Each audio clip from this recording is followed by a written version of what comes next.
The name that resonates with me is Cam Reddish. Cam Reddish has all the talent in the world. You look at his size, you look at his frame, he has the length, he has the shooting ability. Cam is a polarizing player. May wind up making some teams very, very happy. Cam Reddish, maybe the draft's most polarizing prospect. A smooth shot maker with the fluidity and size that often earn him baby Paul George comparisons. Reddish has an NBA style of game and incredible natural talent. From a physical perspective, Reddish has similarities to both Paul George and Nicolas Batum in terms of size and length, all standing over 6'8" with near 7-foot wingspans, great frames, and fluid athleticism. Reddish entered Duke with considerable fanfare, given his exceptional tools and effortless game. Fellow players have marveled at his gifts, and there were times throughout the season when he looked like a potential top 3 pick. Yet Reddish's season was as uneven as any top recruit in recent memory, with far too many no-show games, a 50.3 true shooting percentage, and the inability to offer any sense of consistency on a team that badly needed shooting and steady play. Even without consistent production, Reddish still teases NBA teams with his size, length, and incredible talent, making him one of the most difficult prospects to project.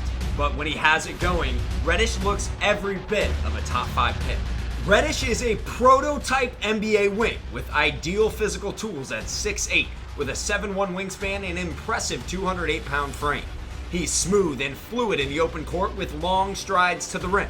Although not overly explosive as a leaper, his 8'9.5" standing reach allows him to finish above the rim in space, fully extending when he has a runway.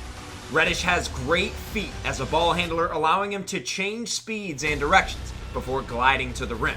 He's a natural on the floor as the game comes easy to him when he's able to get downhill in space. He has a quick first step when attacking off the catch thanks to his wide base, timing, and length. His 7'1" wingspan allows him to finish from all different angles at the rim. Although he really struggled as a finisher this last season, he shows you glimpses, as you can see here with the smooth inside hand spin off the glass. While he posted a historically low 2-point percentage at Duke, his size, length, and fluidity to the rim could become a major weapon with NBA spacing, especially if he's making shots to open up the floor. Reddish's clear value comes with his shot-making versatility, as jump shots made up 77.8% of his total field goal attempts last season. It starts in transition, where Reddish is at his best as the trailer, hopping into threes with impressive balance and rhythm. When he has time and space, Reddish's jumper is one of the smoothest in the draft, and he figures to thrive on an up-tempo team that's flush with ball handlers and shot creators.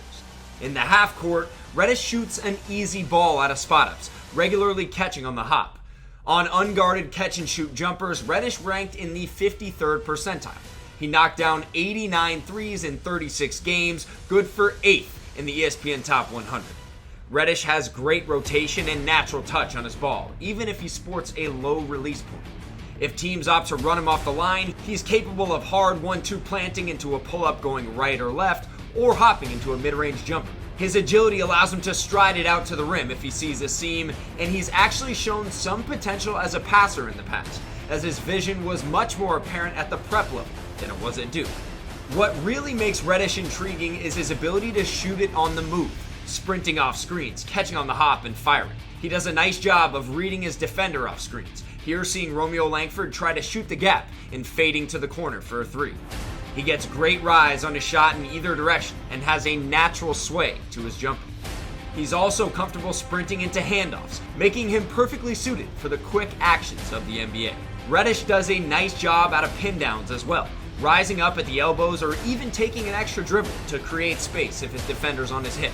Although he wasn't the most active cutter at Duke, because Reddish can shoot off screens, he could eventually generate more offense as an off-ball mover, as you can see here against San Diego State with the back cut and finish.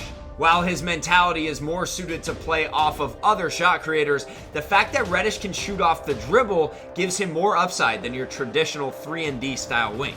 Reddish was actually far more efficient off the dribble than off the catch, ranking in the 71st percentile on 62 pull-up jumpers. He can pull up from 3 out of ball screens in either direction, using 1-2 footwork or hopping into his 3-ball, here with the 4-point play against NC State. Then if the guard tries to take his airspace, he can hang dribble into mid-range pull-ups with the big defender on his heels. Although on only 44 possessions, Reddish actually ranked in the 96th percentile out of pick and roll, by far his most efficient play type. Despite his low release point, his size does give him the potential to shoot over the top of smaller defenders in mid-range spots, and when he's knocking down pull-ups, he can maneuver his way to the rim thanks to his fluidity. Even more tantalizing than his pick and roll shooting is his isolation pull-up package. Reddish shoots off left-hand hang dribbles as effortlessly as any prospect in the draft. He's able to rock defenders to sleep before pulling up from distance, a move you often see from some of the NBA's smoothest wing scorers, particularly Kevin Durant. Reddish is able to utilize these hesitation pull-ups after ball screen switches as well, rising up over the top of bigs from distance. Virtually every isolation pull-up Reddish cashes comes off an NBA caliber move, as you can see here with the step back going left. He covers an incredible amount of ground here and is still able to stay fully balanced on the three ball. While not an efficient driver or finisher, the fact that he can make pull-up threes should eventually open up his dribble drive game. With defenders having to play the pull-up, he's able to spin and pivot his way to the rim thanks to his size. Reddish also likes to use these half-spin, stomp step-backs that we've seen from some of the league's top scorers. Although he doesn't maintain great balance, the fact that he can get to these is noteworthy when projecting out his long-term potential. Reddish's size and length and solid instincts resulted in some impressive defensive moments this past season. He has the tools to be an excellent multi-position defender in the NBA, especially as his frame fills out. His reach allows him to contest shots from guards and forwards alike. He had a better defensive season than he likely gets credit for, regularly sliding on the perimeter and bothering shots with his length. Here he does a great job against UNC's Kobe White, using his verticality at the rim. Then against Sean D. Brown, he stays on his hip, and again uses that 7'1" wingspan. Although not the most physical guy, he was fairly competitive defensively, at least more so than his reputation suggests. Reddish collected 21 blocks in 36 games, with the majority coming as the primary defender. He has the feet to slide and the length to bother ball handlers, regularly poking the ball away. Reddish is also fairly instinctual off the ball, with the 13th best steal rate in ESPN's top 100. He does a nice job of jumping the passing lanes or using his length to poke the ball away if switched onto a big. This is a great example of just how impactful his length can be as he forces the turnover on the inbounds pass. That 7'1" wingspan allows him to get out to shooters in scramble situations as well, or make plays at the rim when he's fully engaged, here with the chase down block. While not physical, Reddish has all the ingredients to be a plus defender in the NBA.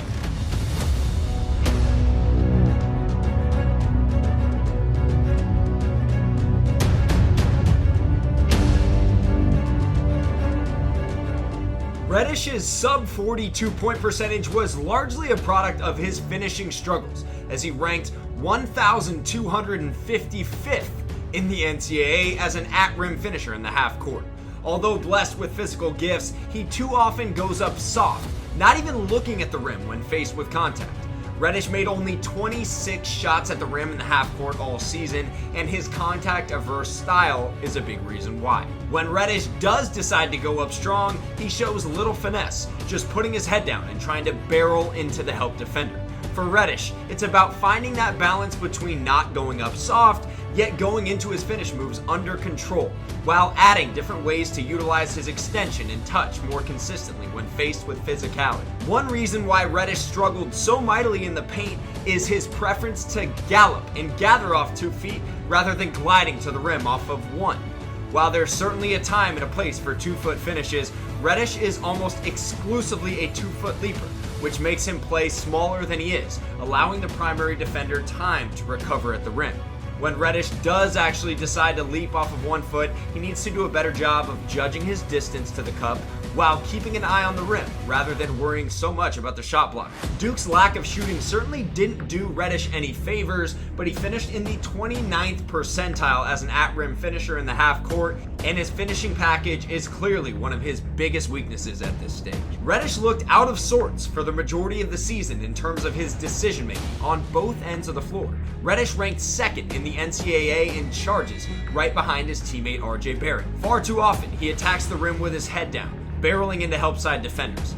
His default move is to jab step right and attack left regardless of the spacing, and he's regularly tripping over himself, which signals poor core strength. Often described as passive, when Reddish does decide to attack, he's a one-track minded player and doesn't do a great job of reading the weak side defense and making the right play.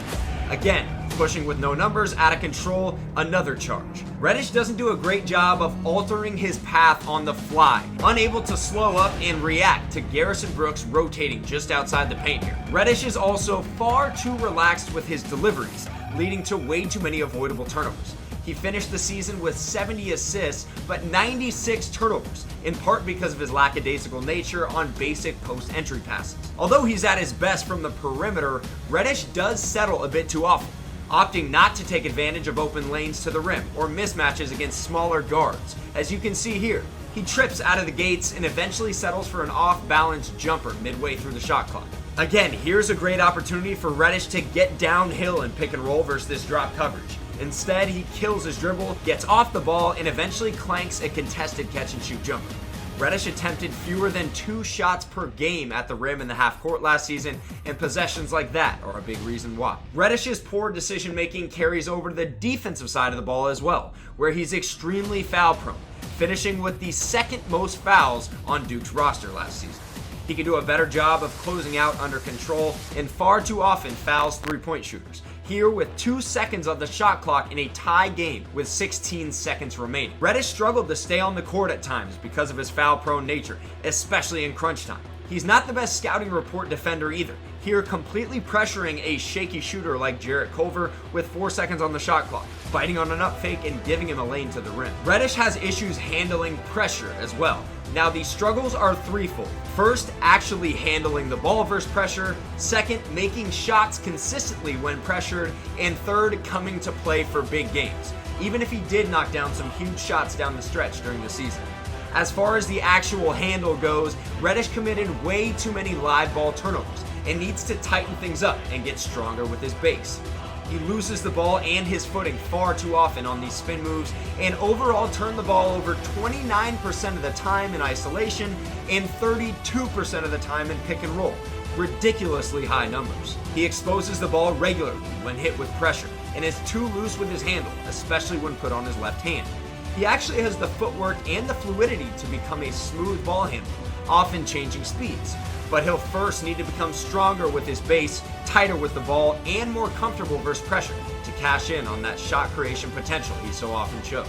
On top of that, Reddish seems to lose all confidence as a shooter when he's heavily contested, evidenced by his 33.3 three-point percentage. Part of that is due to his low release point, which leads to the blocks that you see here. But part of it is also mental, as his confidence has always been a sticking point throughout his prep and collegiate career.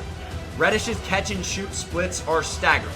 When he's unguarded, he's in the 53rd percentile. When closely contested, Reddish scores 0.61 points per possession in the 12th percentile with some really ugly misses. Then those bad misses lead him to turn down rhythm jumpers, shuffling his feet or getting caught in the air.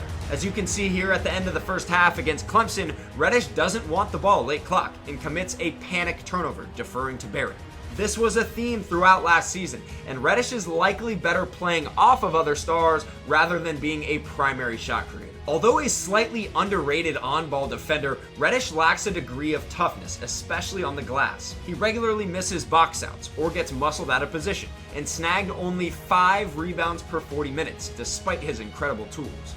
Part of the intrigue with Reddish is his ability to slide up as high as the small ball 4 spot once he gets stronger, but he hasn't shown the willingness to do the little things necessary to survive at that spot on the glass. The same goes as a defender, as he doesn't wall off like he could against Nasir Little or even Kyle Guy here, who makes him look almost invisible.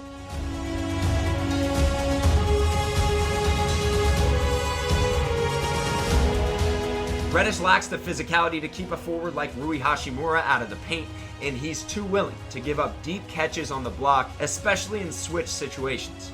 The tools are there to guard 3 or 4 positions in the NBA, but Reddish will need to get stronger and tougher to maximize that defensive potential. So here's a guy that's going to get taken in the lottery because his potential warrants that. The height, the athleticism, the shooting ability that this guy has. And I had one GM say, I might have missed on Paul George, I won't miss on this guy.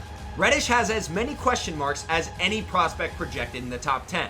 On top of his inconsistent play, some scouts still wondered just how injured he was when he opted to sit out of Duke's Sweet 16 game against Virginia Tech due to knee soreness. Just how reliable can Reddish be over the course of 82 games, especially if he ends up going higher than projected, which comes along with grander expectations and more shot creation duties that he may not be ready for mentality-wise. Reddish's inconsistent play and laissez-faire approach was a theme at the prep level as well.